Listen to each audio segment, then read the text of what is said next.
Había una vez, en la pequeña aldea de Domremy, en la región francesa de Lorena, una niña llamada Juana. Nació en enero de 1412, en medio de la Guerra de los 100 años, una larga y devastadora contienda entre Francia e Inglaterra que llevaba ya casi un siglo de muerte y destrucción. Juana no era una niña noble ni provenía de una familia influyente. Sus padres, Jacques d'Arc e Isabelle Romée, eran campesinos, gente trabajadora que vivía de la tierra. Juana creció en un entorno rural, ayudando a su familia en las tareas del campo y cuidando a los animales. Como cualquier otra niña de su aldea, era devota a la fe cristiana, asistía a la iglesia y rezaba con fervor. Pero lo que ella no sabía entonces era que su destino estaba marcado para cambiar la historia de Francia. Desde una edad temprana, Juana empezó a sentir algo especial. No sabía cómo explicarlo, pero había algo en su interior que la conectaba con una misión más grande que la vida sencilla que llevaba en Domremy. Cuando tenía 13 años, comenzó a experimentar visiones y a escuchar voces. Al principio, no les dijo a nadie, temerosa de que la tomaran por loca. Pero con el tiempo, las voces fueron más claras y persistentes. Eran las voces de santos, San Miguel, Santa Catalina y Santa Margarita. Ellos le hablaron de una misión divina que debía cumplir, una misión que la convertiría en la salvadora de Francia. Las voces le dijeron que su misión era clara, debía liberar a su país de los invasores ingleses y llevar al delfín Carlos, el heredero legítimo al trono de Francia, a su coronación en Reims.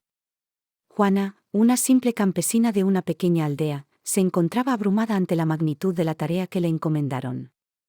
Pero las voces eran insistentes, y con el tiempo, Juana empezó a aceptar que, por más improbable que pareciera, ella estaba destinada a cambiar el curso de la guerra. A los 16 años, Juana no podía ignorar más las voces. Sabía que su misión era urgente.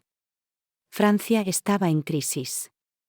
Los ingleses y sus aliados borgoñones controlaban gran parte del norte del país, incluida París. El delfín Carlos, el heredero, había sido desheredado por el Tratado de Troyes, que reconocía al rey Enrique V de Inglaterra como legítimo sucesor al trono francés. Para muchos franceses, todo parecía perdido.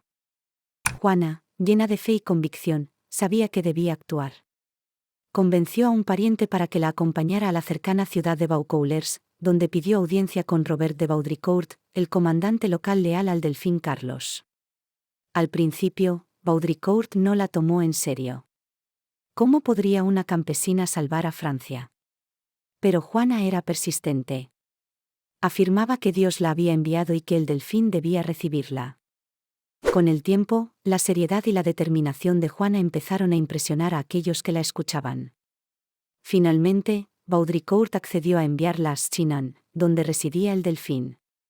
Vestida con ropa masculina para protegerse durante el largo y peligroso viaje, Juana y su pequeño grupo de acompañantes cabalgaron más de 300 kilómetros a través de territorio hostil para llegar al castillo de Chinon. Al llegar a Chinon, en marzo de 1429, Juana fue recibida con escepticismo por la corte del delfín. ¿Cómo podría una joven campesina de 17 años, que ni siquiera sabía leer ni escribir, tener la solución para los problemas de Francia? Sin embargo, Carlos, desesperado por una solución y con poco que perder, accedió a recibirla. La leyenda cuenta que Carlos, para probar a Juana, se escondió entre los cortesanos y puso a otro hombre en el trono durante su audiencia. Pero Juana, guiada por sus voces y su fe, lo reconoció inmediatamente, arrodillándose ante él y declarando que había sido enviada por Dios para ayudarle a recuperar su reino.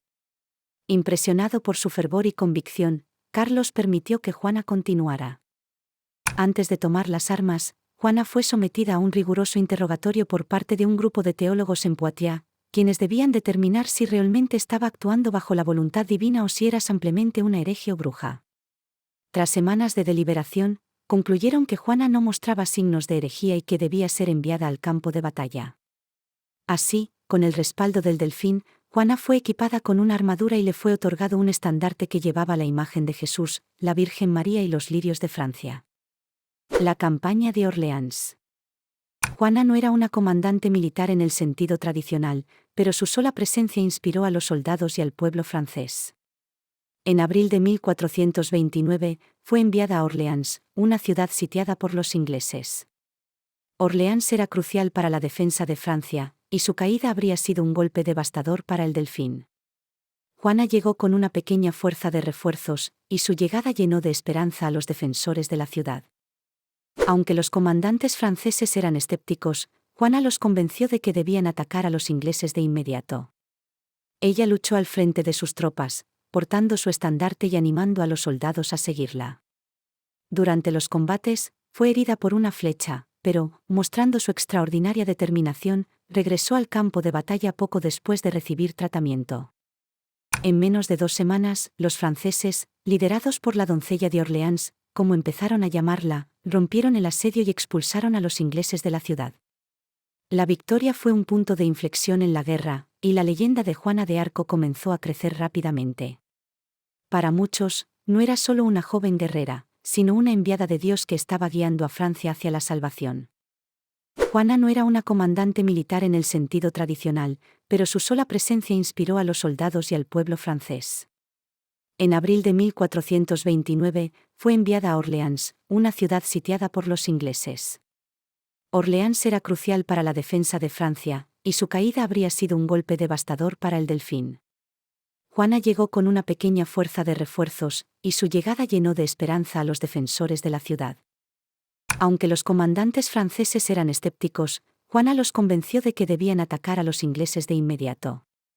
Ella luchó al frente de sus tropas, portando su estandarte y animando a los soldados a seguirla. Durante los combates, fue herida por una flecha, pero, mostrando su extraordinaria determinación, regresó al campo de batalla poco después de recibir tratamiento.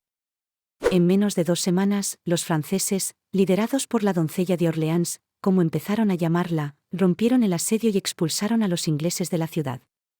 La victoria fue un punto de inflexión en la guerra, y la leyenda de Juana de Arco comenzó a crecer rápidamente. Para muchos, no era solo una joven guerrera, sino una enviada de Dios que estaba guiando a Francia hacia la salvación. Tras la victoria en Orleans, Juana instó a Carlos a marchar hacia Reims, la ciudad donde tradicionalmente se coronaba a los reyes de Francia. Aunque la ciudad estaba en territorio controlado por los ingleses y los borgoñones, Juana creía firmemente que Carlos debía ser coronado para consolidar su legitimidad como rey. El 17 de julio de 1429, tras una serie de victorias militares, Carlos fue coronado como Carlos VII en la Catedral de Reims.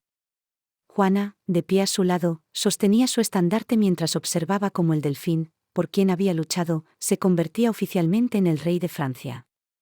Para Juana, este era el cumplimiento de la misión que Dios le había encomendado. Aunque la coronación de Carlos VII fue un logro monumental, la guerra no había terminado. Juana continuó luchando al frente de las tropas francesas, pero sus voces empezaron a advertirle que su tiempo estaba llegando a su fin.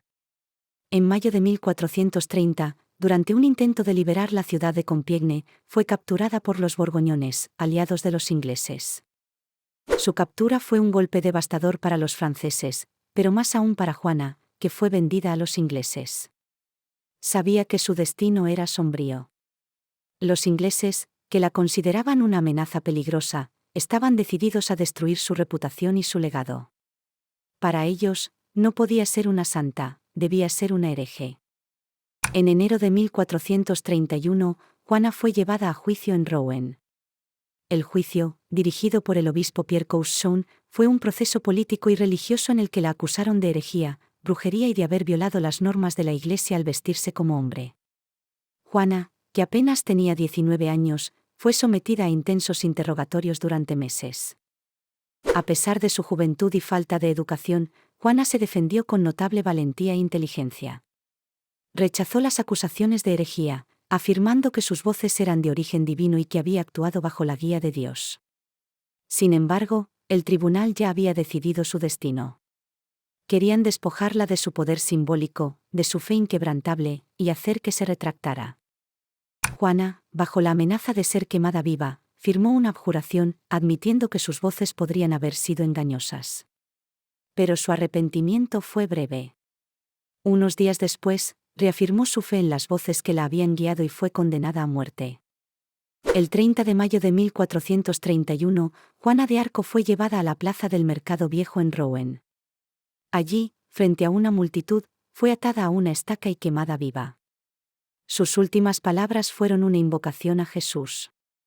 La joven que había salvado a Francia con su coraje y fe murió a los 19 años. Aunque los ingleses intentaron destruir su memoria, Juana de Arco se convirtió en un símbolo perdurable de fe, valentía y patriotismo. En 1456, 25 años después de su muerte, un nuevo juicio ordenado por el Papa Calixto III declaró que Juana era inocente de los cargos de herejía. Fue canonizada como santa por la Iglesia Católica en 1920. Juana de Arco sigue siendo una de las figuras más inspiradoras de la historia, un ejemplo de cómo una joven, impulsada por su fe y su creencia en una causa justa, puede cambiar el curso de los acontecimientos y dejar una huella indeleble en el mundo.